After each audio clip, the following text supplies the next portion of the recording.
20 interesting facts about 5 Guns N' Roses songs. Guns N' Roses is an American hard rock band that was formed in 1985 in Los Angeles, California. In their early years, they were compared to the Rolling Stones due to the band's hedonism and rebelliousness, and this earned them the nickname the most dangerous band in the world. Since then, they have recorded and produced successful songs, are loved all over the world, and were even inducted to the Rock and Roll Hall of Fame in 2012, its first year of eligibility. Guns N' Roses have sold over 100 million records worldwide, including 45 million in the United States, making them one of the best-selling bands in history. So, now it's time to have a look behind the scenes and behind the songs of this band. So here are 20 interesting facts about 5 Guns N' Roses songs you are definitely familiar with. Sweet Child of Mine, from the album Appetite for Destruction, 1987. Number 20. The lyrics to this song came from a poem that Axl Rose was working on. He wrote the song about his girlfriend, Erin Everly, the daughter of Don Everly of the Everly Brothers. After dating for 4 years, the two got married at a quickie wedding in Las Vegas on April 28, 1990, but just 9 months later, they decided to divorce, with Everly claiming that Axl abused her. Number 19. Slash came up to the riff to the song when he was playing around on his guitar. He thought it was silly and wanted nothing to do with it, but Axl actually loved it and convinced him to keep playing it. He restarted it and added some chords, and the song came together. According to Duff McKagan's 2012 autobiography, Slash always considered this song to be the worst Guns N' Roses song. Number 18. Before recording vocals for this song, Axl listened to songs by Lynyrd Skynyrd. The reason was because he liked their down-home, genuine sound, and so wanted to duplicate it on this track. Number 17. This song plays near the end of the 2008 movie The Wrestler, where Mickey Rourke's character makes his entrance into the ring. Axl Rose is a good friend of Rourke, and so he allowed the low-budget film to use this song for almost nothing. Rourke did not take this for granted and thanked Axl for this at the Golden Globe Awards when he won for Best Performance by an Actor in a Motion Picture. Welcome to the Jungle, from the album Appetite for Destruction, 1987. Number 16. In 2007, 3 teens at Boot Free School in Roxbury, Connecticut were messing around with the public address system when one of them sang some lyrics to this song, including "You're in the jungle, baby, you're gonna die." This scared one teacher who thought it was a genuine threat, and she decided to barricade herself in a classroom and call the police. When the police arrived, the officers detained the 3 teens until they explained and cleared up the misunderstanding. Number 15. This song is about Los Angeles, and it exposes the dark side of the city many people encounter when they go there in order to pursue fame. The band members were no stranger to this side of the city, as in 1985 they lived in a place on Sunset Boulevard in Los Angeles that they called Hell House. The house was often filled with drugs, alcohol, and groupies. However, Axl Rose actually wrote the lyrics to this song when he was in Seattle, which gave him some perspective on the size of Los Angeles. Number 14. Slash re-recorded his guitar parts to this song because he wasn't pleased with his first attempts. To produce the vicious yet pure tone, Slash decided to use a Les Paul 59 replica plugged into a Marshall JCM. Number 13. Some colleges and pro sports teams used this song to intimidate their opponents at their home games. Among the teams that used this song are the Cincinnati Bengals of the NFL and the Norwegian soccer team Lillestrøm SK, who also use this song for every home game they play.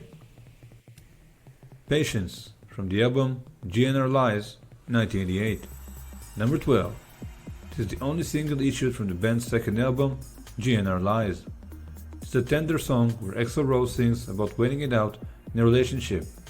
He is the one doing the whistling on this track. Number 11. Chris Cornell helped his daughter Toni learn the song, and by doing so got inspired to record a version of this song himself in 2016.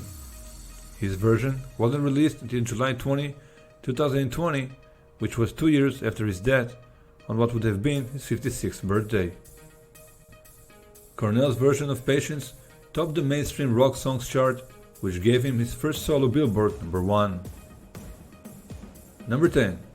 Patience is actually a very popular karaoke song, but not sure you should sing it.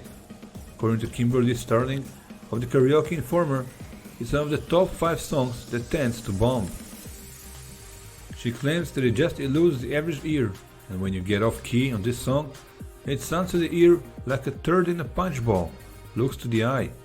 Her words, not mine. Number 9.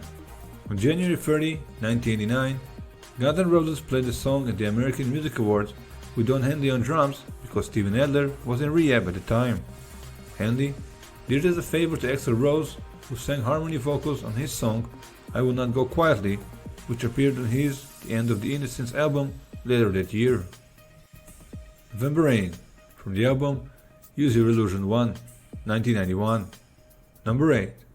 The song was written by Axl Rose, and its original version was no less than 25 minutes long. Eventually, it was edited down to 8 minutes and 59 seconds. It is the longest ever top 10 hit and contains the longest guitar solo in a top 10 single, with Slash actually playing 2 guitar solos in the song. Number 7. Axl Rose was working on this song since 1983. Way back then, Axl already played November Rain on the piano, and it was the only thing he knew how to play, but it was his. Axl said that someday this song is gonna be really cool, and his friend, former LA Guns guitarist Tracy Guns, said that the song is already cool, but just not done. And so, anytime they would be at a hotel or anywhere where there was a piano, Axl just kind of played the music of the song. When Tracy asked Axl, when is he gonna finish the song already, Axl would simply reply he doesn't know what to do with it. Number 6. The lyrics and the video for this song are based on a short story by Del James called Without You. This story is part of a collection called The Language of Fear, which was brought back to market in 2008 after being out of print. The new version of the book contains an intro by Axl Rose, who wrote, quote, Del James has a personal knowledge of most of the situations he writes about, and has a love of the gutter from having been there, end quote. James contributed lyrics to 2 Guns N' Roses songs, The Garden and Yesterdays, and has even directed several music videos. Number 5. The video for the November Rain song cost more than $1.5 million to make, but it was worth it since it got a lot of playtime on MTV. The video stars actress and model Stephanie Seymour, who was then Axl's girlfriend. In the video, she and Axl get married with Slash serving as best man and the rest of the band in the front row. After the wedding, it starts raining and the next scene is Stephanie's funeral in the same church. Don't Cry, from the albums Use Your Illusion 1 and 2, 1991. Number 4. The song Don't Cry appears on both Use Your Illusion 1 and Use Your Illusion 2 albums. The second version is considered the alternate version of the song, and it contains different lyrics. Number 3. This song was written by Axl Rose and guitarist Izzy Stradlin before the band was formed. It was written after the two each fell for the same girl. She wouldn't make a choice and told Axl while he was sitting on a park bench, Don't Cry Bill, which provided the title for the song. Number 2. Shannon Hoon, who was the lead singer of the group Blind Melon, sang backup on this track, as well as on the November Rain track.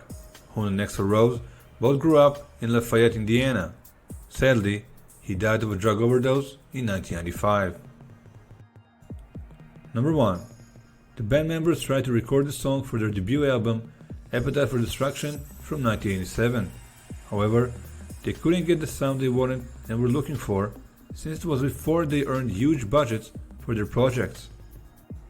That is why this song was complete only in 1991 for their albums Use Your Illusion 1 and 2. Thank you for watching. Let us know in the comments below your favorite Guns N' Roses song and which fact amazed you the most. If you enjoyed our video, please like it and subscribe to support our channel. We truly appreciate it. Also, hit the bell icon to get notified when we upload new videos to the channel. Have a rocking day.